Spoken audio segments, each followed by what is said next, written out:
Hi viewers, மே மாதம் இறுதியில் சென்னையில் நடந்த ராஜா சாருடைய லைவ் இன் கான்சர்ட்டுடைய ஹைலைட்ஸ் இந்த பதிவில் பார்க்கலாம். என்னங்க நீங்கள் ஒரு சென்னை கான்சர்ட்டை முடிச்சு பெங்களூரில் போய் ஒரு வேலியன் சிம்பனி கான்சர்ட் முடிச்சுட்டு அடுத்தது வேலூர் பயணப்பட்டு போய் வேலூரில் ஒரு லைவ் இன் கான்சர்ட் முடிச்சுட்டாருங்க. இப்போ போய் நீங்கள் சென்னை கான்சர்ட்டை பற்றி பேசுகிறீங்களே அப்படின்னு கேட்குறீங்களா?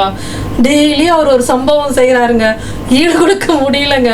இந்த 83 வயது இளைஞனோட ஸ்பீடுக்கு என்னால் ஈடு கொடுக்க முடியவில்லை. அதனால சென்னை கான்சர்ட்டோடைய ஹைலைட்ஸை இந்த பதிவில் பார்க்கலாம். சேனலை சப்ஸ்கிரைப் பண்ணிட்டு உள்ள வாங்க.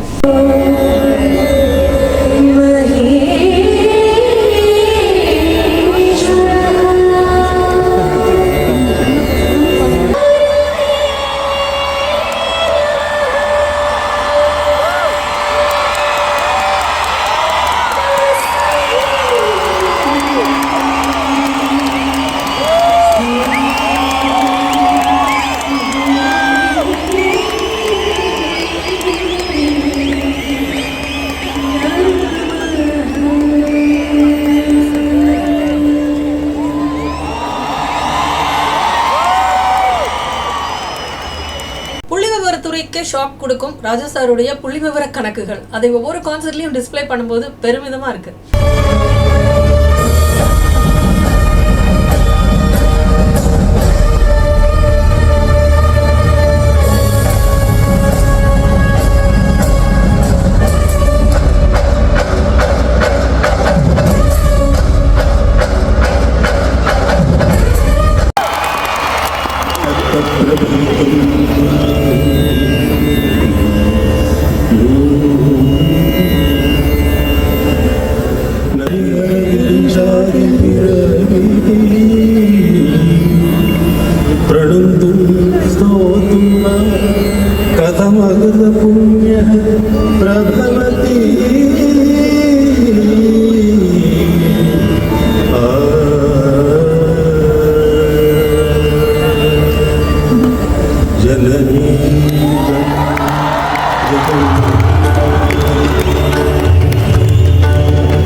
அது எப்படி நல்லா பாடிச்சாரு.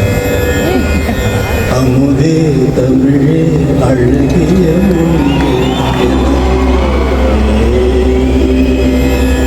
சுகம் வல்ல தரும் தமிழ்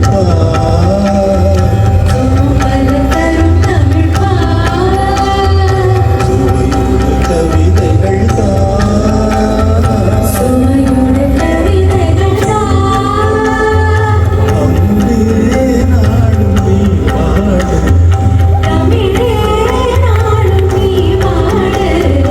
அமுதே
கலக்கிட்டார்ல கார்த்திக்.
மலேசியாவிலிருந்து ஒரு கும்பல் வந்து ஒரு குழு வந்து படம் எடுக்கணும்னு வராங்க. என்ன படம்னு கேட்டால் ரத்தத்தை அப்படின்னு சொல்லிட்டு அந்த படத்தை குழுவோட சேர்ந்து வந்தவர் மலேசியா வாசித்தவன். அதில் அந்த படத்தில் நடிக்கிறதுக்காக வந்தவர்.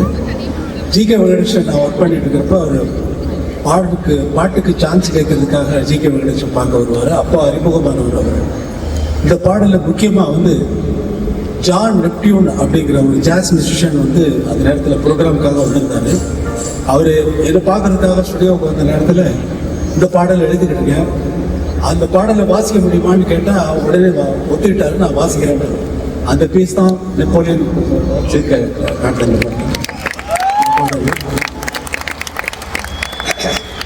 உங்கள் அப்பாவுக்கு பாட்டு சொல்லிக் கொடுக்கறது எனக்கு ரொம்ப கஷ்டம். அவர் ஒருத்தர் பாடகர் ஜெயச்சந்திரன், 2 பேருக்கும் சொல்லி கொடுத்து அவங்களை திரும்ப பாட வைக்கிறதுக்குள்ள விசில் வருதுப்பா. அவன் ஆடியன்ஸா விசில் அடிக்கணும்.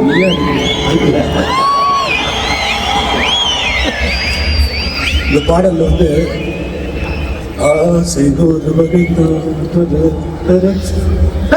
ஆசை நான் நீட்டி சொல்ல சொல்றேன். ஆசை அதை வாங்குறது கூட எனக்கு அந்த ஹே வாங்குறது கூட அதனால அவன் பேரை தான் பார்த்துக்கிட்டேன்.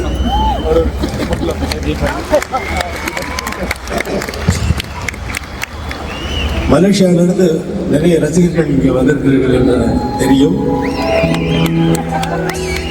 அதே மாதிரி ஒவ்வொரு ஊரையும் நான் சொல்லிட்டு வந்தா அதுக்கே நேரம் சரியா போயிடும், பாட்டு குறைந்து போயிடும். அதனால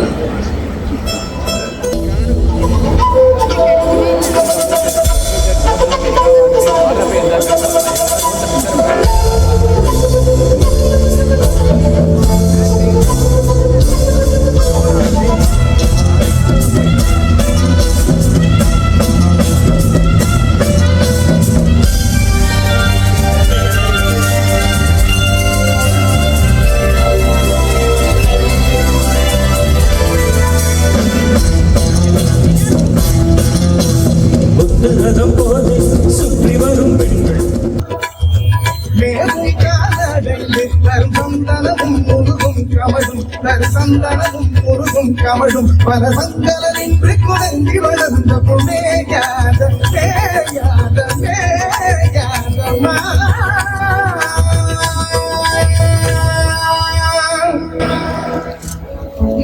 பாட்டு நீ எப்படி கத்துக்கிட்ட சார்?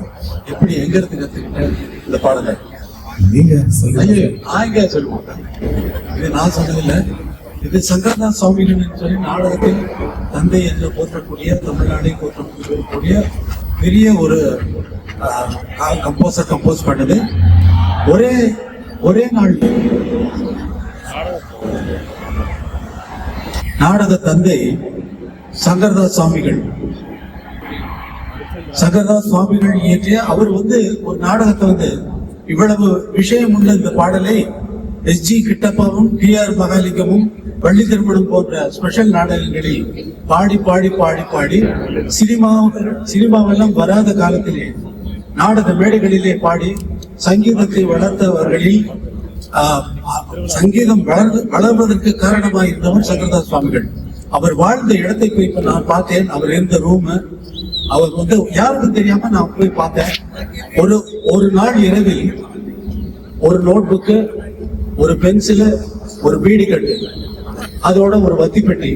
அதுக்குதான் விசில் அடிக்கிற வத்தி பெட்டி வைத்து விட்டால் காலையில் வந்து பார்த்தால் ராகம் தாளம் அழிவோடும் கதாபாத்திரங்கள் பேசக்கூடிய வசனம் அத்தனையும் எழுதி நாடக மேடைகளில் இந்த மைக்கெல்லாம் இல்லாத காலத்தில் கடைசி தூரத்தில் இருக்கிறவனுக்கு கேட்கின்ற வகையிலே இந்த பாடல் வந்து அந்த சுதியிலே வந்து இந்த ஒரு பாடல் ஒரு உதாரணத்துக்காகத்தான் பாடப்பட்டது. இன்னமும் மதுரையிலே திண்டுக்கல் ரோடு என்ற இடத்திலே நாடக கலைஞர்கள் அவர்கள் இன்றைக்கு இந்த நாடக ஸ்பெஷல் நாடகம் என்ற நாடகங்களே இல்லாமல் போய்விட்ட காலத்திலே, ஏதாவது ஊர்ல வந்து கிராமங்கள்ல வந்து திருவிழா நடக்கின்ற காலத்திலே அந்த நேரத்துல வந்து இந்த நாடகத்தை புக் பண்ணி இவங்க ஒன்றுப்பது போவாங்க. இன்னைக்கு இந்த கலை எப்படி இருக்கிறது என்றால், இன்றைக்கு இருக்கக்கூடிய வரக்கூடிய சினிமா பாடல்கள் இருக்கிறதுனா இதெல்லாம் வந்து அவர்கள் இந்த மாதிரியான பாடல்களை பாடும் பொழுது கூட அதை பாடிவிட்டு கூட அதிலே காமெடியாக வருகிறவர்கள் பாடுகின்ற பாடல்கள் அப்பொழுதே ரொம்ப கிளாசிக்கலா இருக்கும். அந்த பாடல்கள்லாம் எப்படி மாறி போச்சுன்னா எல்லாம் இன்றைக்கு வரக்கூடிய சினிமா பெட்டுகளிலே வந்து அவர்கள் ஏதாவது எழுதி அவர்கள் பாடுவார்கள். அப்படி இந்த கலை ஒரு உன்னதமான கலையை வைத்திருந்த தமிழ்நாட்டில் இந்த உன்னதமான கலை இல்லாமல் ஒரு கலாச்சாரமே அழிந்து போவதை போல போய்விட்டது. அதை கவனிக்க வேண்டியவர்கள் கவனிக்க வேண்டிய துறையில் கவனிக்க வேண்டும் என்பதற்காகவே இதை சொல்லுகிறேன். இந்த ஒரு மாதக்காக இந்த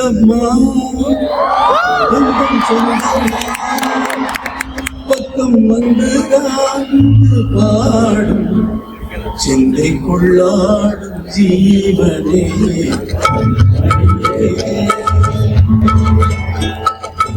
கொள்ளாடும் தீவனே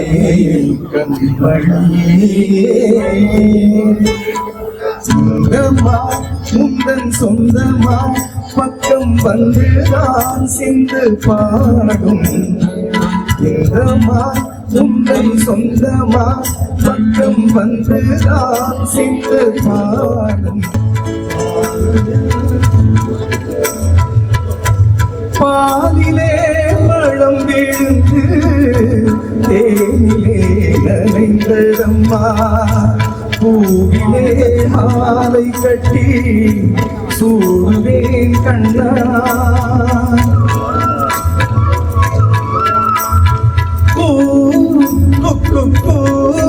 கோயில் பாடி வாழ்க்கும் நேரம் கண்டே வாங்கி உங்களே வாழ்வுகள் இன்று கண்டு கொண்டேன் சீதையே வான்மேகங்களே. எங்க போயிட்டு திருப்பி வந்து எங்க வந்து நடிக்க வந்து பாத்தீங்கன்னா ஒரு அந்த புதிய வார்ப்புகள் படத்திற்காக ஒரு பாடலை இந்த சிச்சுவேஷனுக்கு சொன்ன பாரதி ராஜாவுக்கு அன்று இரவு கம்போஸ் பண்ணிட்டு கவிஞர் கண்ணதாசன் பாடலை எழுதி போய்விட்டார். போன உடனே பாரதி ராஜா வீட்டுக்கு எனக்கு போன் பண்ணி ராஜா எனக்கு இந்த பாட்டு பிடிக்கல, வேற பாட்டு. ராஜன் 10 மணியா கவிஞர் எல்லாம் பாட்டு எடுத்துட்டு போயிட்டாரு, வீட்டுக்கு போயிட்டாரு. அவர் போயிட்டு எப்படி டிஸ்டர்பன்ட் வேற பாட்டு எப்படி போடுறது? எப்படி இல்ல பாட்டு வேணாம், பாட்டு எழுதிட்டாருயா, பாட்டு எழுதலாம்யா, ரெக்கார்ட் பண்ணிட்டு எத்தனை பாட்டை நம்ம கேன்சல் பண்ணிருக்கோம், ஷூட் பண்ணிட்டு எத்தனை பாட்டை நம்ம கேன்சல் பண்ணிருக்கோம். நீ பண்ணிருக்கியா, நான் எங்க பண்ணேன். அப்ப இப்ப என்ன பண்றது? அப்புறம் சொன்ன என்ன பண்றது தெரியாம காலையில நீ ஸ்டுடியோவுக்கு 7 மணிக்கு வந்துடு, அங்க கம்போஸ் பண்ற கவிஞரை வந்து வர சொல்றேன், அவருடைய டைமுக்கு வரட்டும், வந்து எழுதட்டும். அவரு கவிஞர் சொல்லிட்டோம். சொன்னா அவர் நான் போய் பாட்டு கம்போஸ் பண்ணி டியூன் ஓகே பண்ணிட்டு ஸ்டுடியோ போயாச்சு. ஸ்டுடியோவில் போய் மியூசிக் எல்லாம் எழுதிட்டு ஆர்கெஸ்ட்ராலாம் ஃபுல்லா இன்ஃபார்ம் பண்ணியாச்சு. 60 பேர் மியூசிஷியன்ஸ் வந்து மியூசிக் எல்லாம் கொடுத்துட்டு பாட்டு இல்ல கையில, பாட்டு வந்து காப்பியே கிடையாது. கவிஞர் வர்றாரு, ஆர்கெஸ்ட்ரா 60 பேர் வேடிக்கை பார்க்க, நான் டியூனை வாசிக்கிறேன். வாட்ச உடனே எங்க என்ன சிச்சுவேஷன் கேட்டுட்டாரு. கேட்டுக்கிட்டு அவர் எழுதுறாரு, என்ன டியூன் போட்டிருக்காரு போட,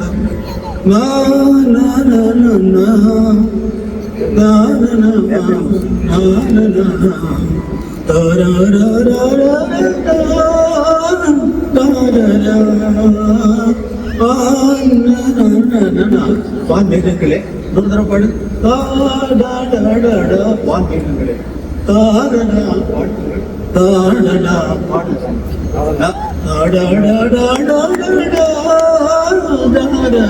நான் இன்று கண்டுகொண்டேன் ராமனை. ஆர்கெஸ்ட்ராவெல்லாம் கை தட்டினாங்க பாருங்க ஃபுல்லா அவருக்கு. வான்மேகங்களே வாழ்த்துங்கள் பாடுங்கள், நான் இன்று கண்டு கொண்டேன் ராமனை. வான்மேகங்களே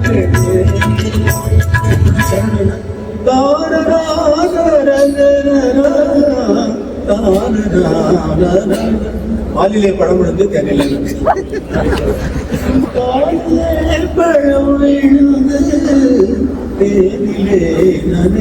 இப்படி வரிசையா சொல்லிட்டே போனாரு. அப்புறம் இந்த இடம் வந்தது, நான் பாடுறேன், அதே வச்சுக்கோ, அதே வச்சுக்கோ, நல்லா இருக்கும். கோயில் போவே வாழ்க்கை வாங்கங்களே, நான் பேச வந்தேன், சொல்லத்தான் ஓர் வார்த்தை இல்லை, திருவாய்மொழி மணிவாசகம் கேட்காமல் பேச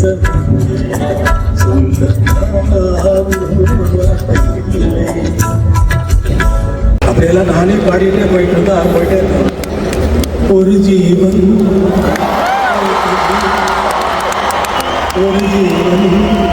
துடித்தது, இனி எனக்காக இங்கு கண்ணீரும் விழ வேண்டாம், உன்னை எண்ணி வாழ்கிறேன்.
கவிஞர் பாட்டு எழுதும் பொழுது ஆனா ஒரு ஏதாவது ஒரு லைன் பொருத்தம் இல்லாம வந்துருச்சு, டியூனுக்கு ரொம்ப அழகா இருக்கு அப்படின்னா கவிஞர் என்ன சொல்லுவாருன்னா, ஆனா இது கொஞ்சம் ஒரு மாதிரி இருக்குல்ல, சரியா இல்லையா அப்படின்னு கேட்டா, இழுக்குடைய பாட்டிற்கு இசை நன்று அப்படின்னு சொல்லிடுவாங்க. அதனால பாட்டுல குற்றம் இருந்தாலும் மியூசிக்னால உங்களுக்கு அந்த குற்றம் வந்து தெரியல, இசையினால. ஔவையார் சொன்னது, ஔவையார் சொன்னது அதை இங்க நான் சொல்றேன். பூஜைக்கு நேற்று பூத்த பூவை இன்னைக்கு நம்ம பூஜைக்கு போடணுமா? அதுக்காக இடுப்புடைய பாட்டுக்கு இசை நன்று இல்லையா? உண்மையாக தெரியும்.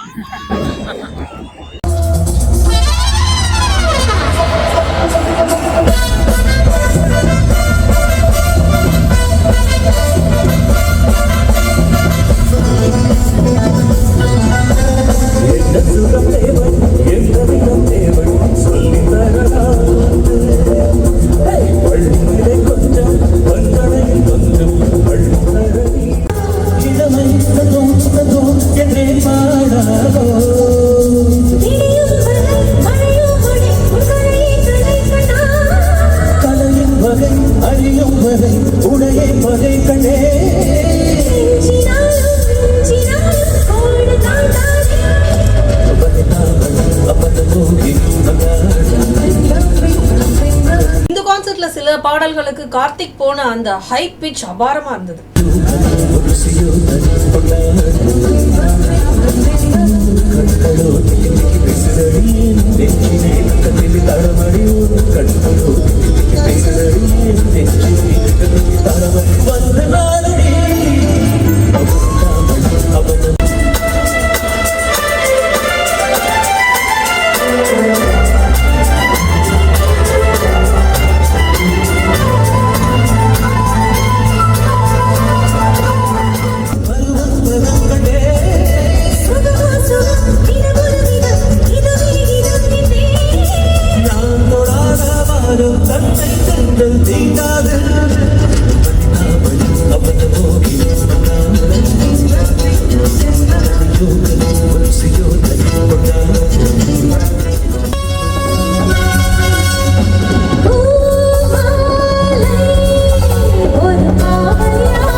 எந்த கவலையில இருந்தாலும் நம்மளுடைய நாடி நரம்புலெல்லாம் எனர்ஜி ஏற்றக்கூடிய அந்த பாடல். எஸ்பிபி இல்லாத அந்த வெற்றிடத்தை எஸ்பிபி சரண் ஓரளவுக்கு பூர்த்தி செய்கிறார்.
கொடுத்து ராஜா சார் ரசிகர்களுக்கு ஷேர் பண்ணுங்க. உங்களுடைய கருத்துக்களை கமெண்ட் செக்ஷன்ல பதிவிடுங்க.